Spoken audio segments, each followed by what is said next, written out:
Dai libri della Sapienza rivelata del Dio vivente, leggiamo questa sera un messaggio di Gesù, Re della Rivelazione, del 10 agosto del 1996. Cosa ti impedisce di porre il piccolo cuore nel grande e profondo cuore, abisso di amarezza, d'oltraggi, ma ardentissimo e pronto a dare e a dare sempre senza misura né confini?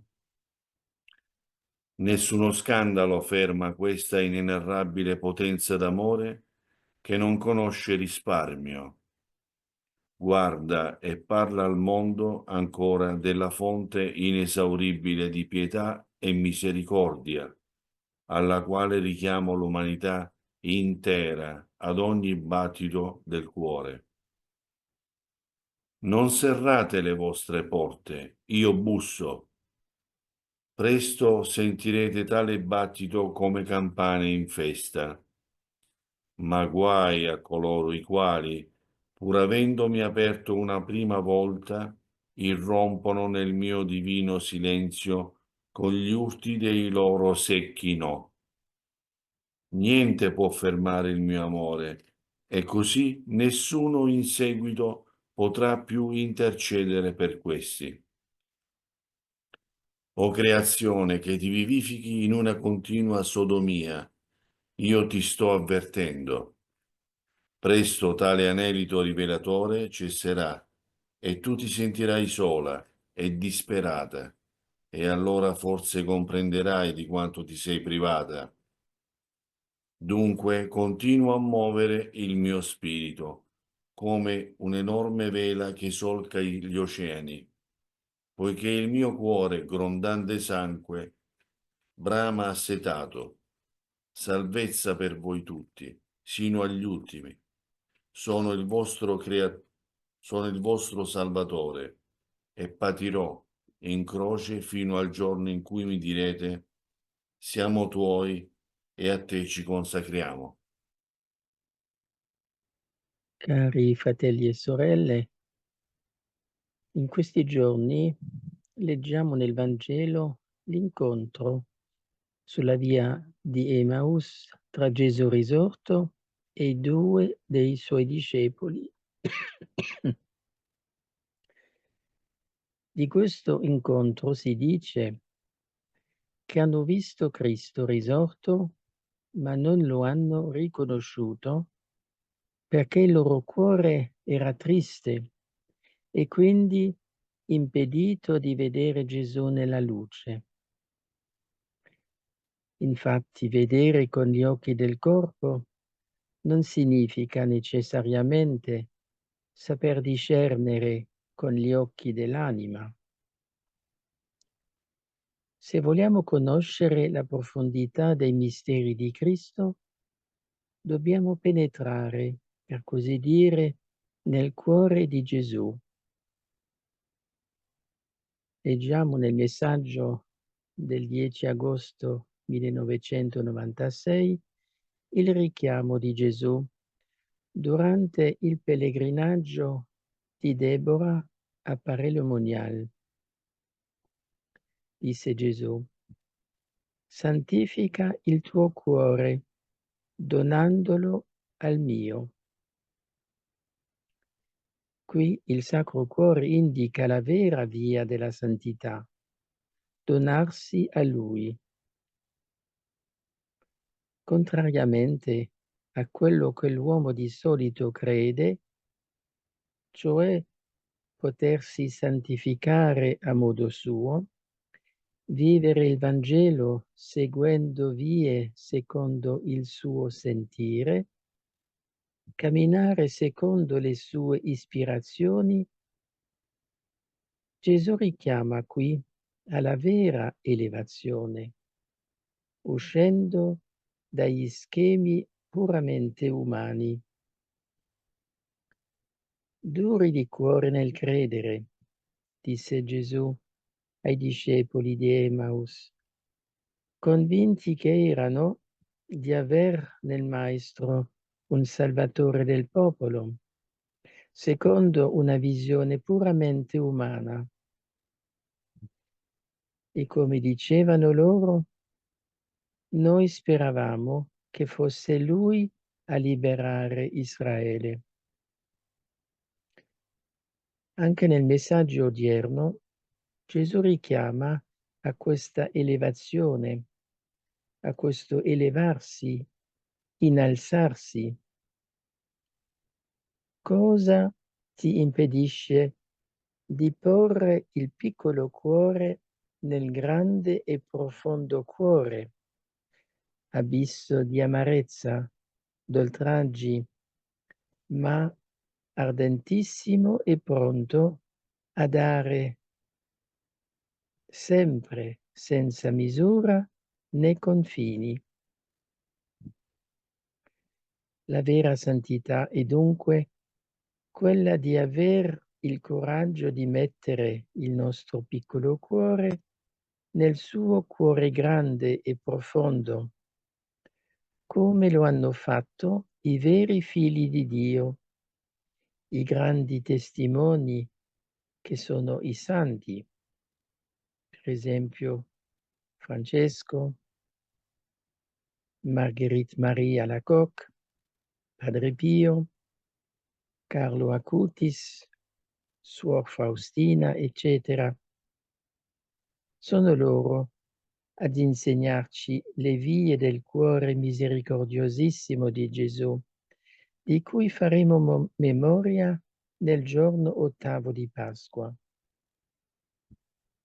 Le vie di Dio Gesù ce le ricorda anche nel messaggio dell'8 marzo 1996, quando parlando a Deborah dello spirito delle beatitudini, egli ricordava la povertà in spirito, cioè il distacco di ciò che è mondano, per sentirsi in questo modo più vicini col cuore al cielo.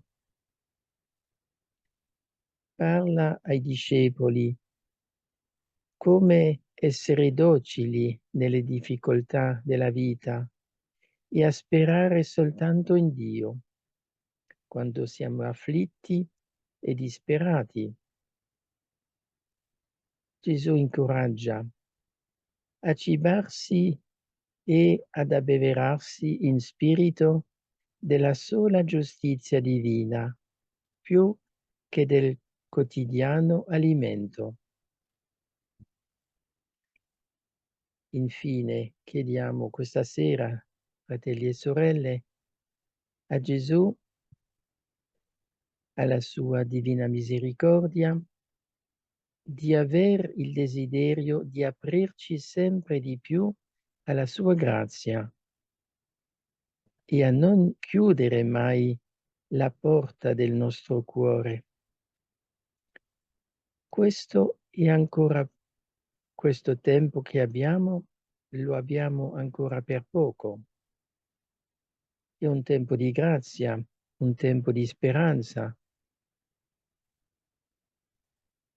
finché Lui possa intercedere davanti al Padre per i Suoi, per la Sua creazione, per noi tutti. Ma ci avverte anche Gesù che tale anelito rivelatore cesserà per lasciar posto alla disperazione. Allora forse comprenderemo di quanto ci siamo privati e quanto Gesù ci avrà amati. così sia.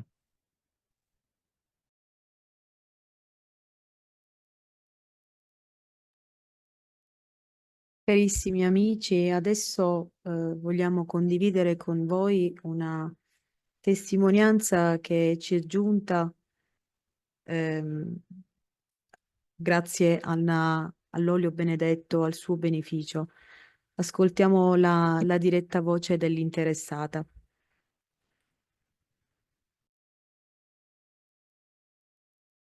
Buonasera, mi chiamo Antonietta Patente e vorrei dare questa testimonianza dalla grazia che ho ricevuto tramite l'olio benedetto della Vergine dell'Eucaristia riguardo mio figlio Emanuele di 45 anni e padre di 2 bambini, ricoverato d'urgenza a Livorno per una bruttissima encefalite e intubato, sedato tantissimo, e ogni giorno io in rianimazione lo ungevo con l'olio benedetto chiedendo l'aiuto alla Vergine dell'Eucaristia di guarirlo, perché la situazione era piuttosto grave.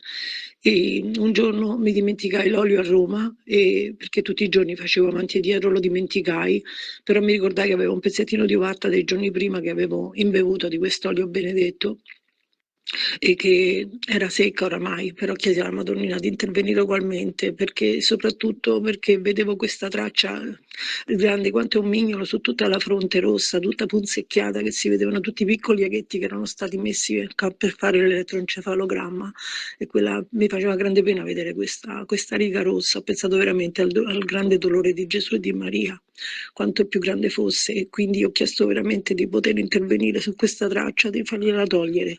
Dopo 10 minuti che ero uscita e che era entrato mio genero, che uscì fuori con le lacrime, insomma, agli occhi, e chiesi anche a lui se gli faceva pena vedere quella traccia, così, e lui mi disse: guarda che non c'è più niente. Improvvisamente praticamente era rimasta solo una piccola parte sulla destra di questa traccia, che poi si tolse completamente, ma tutta la traccia scomparve, e mio figlio il giorno di San Giuseppe fu stubato, stava bene, ha potuto telefonare ai figli, parlare con loro, adesso sta bene, è uscito il 26 di marzo, sta a casa con la sua famiglia, farà i dovuti controlli perché giustamente vanno fatti, ma lui sta bene. Ringrazio veramente di questa grazia la Vergine dell'Eucaristia, ringrazio Deborah per la sua sofferenza, la sua continua sofferenza che ha per i Sacri Cuori di Gesù e Maria, per la salvezza delle anime e la riparazione.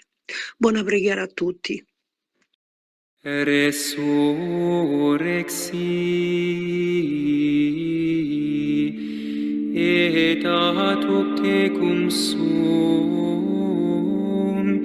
Alleluia.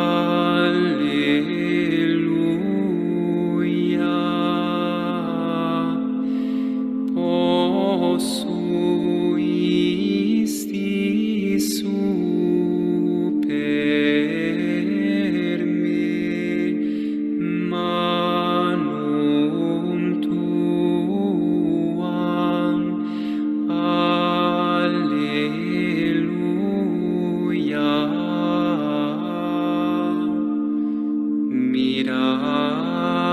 Mirabilis facta est scientia tua. Alleluia.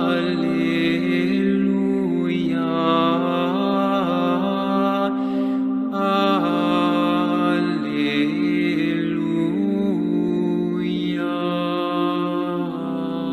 Domine, probasti me et quaoc novisti me. Tu quoc novisti sesionem meam et resurrectionem meam. Gloria Patri et Filio et Spiritui Sancto, sicut erat in principio et nunc et semper et in saecula saeculorum. Amen.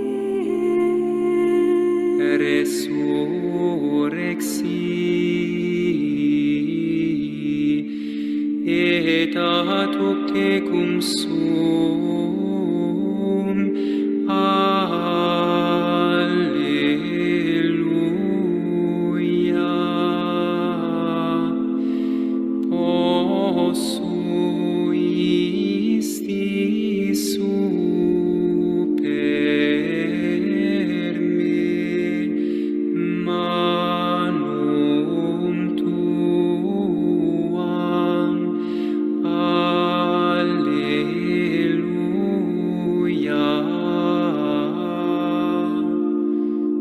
mira